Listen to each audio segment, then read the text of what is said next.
Karsto kryžių. Kas už tėvynę Lietuvą, už tradicinę šeimą šiais metais. Kad Seimui apšviestų protą, kad jie nebežino kada.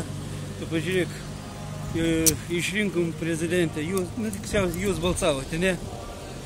5 metai buvo valdžioje.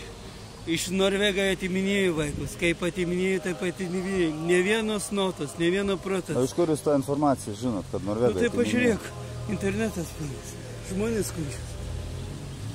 A jūs čia tik pagėgiuose vaikščiate? Ne, mes aplinkui visą Lietuvą nešam, 3 ratą aplinkui Lietuvą. Tai jūs vienas?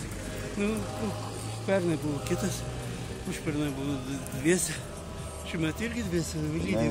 Nerandat pasakėjų? Kodėl pasakėjau? Čia, matai, nepasakėjau, čia yra tikėjimas. Kad blogį reikia nugalėti kryžium, ne protestas, ne mitingas. Gerai, Dieve laimink. Sėkmėsim. Tavo miestas, o Dievo gimdytoja, todėl turėdama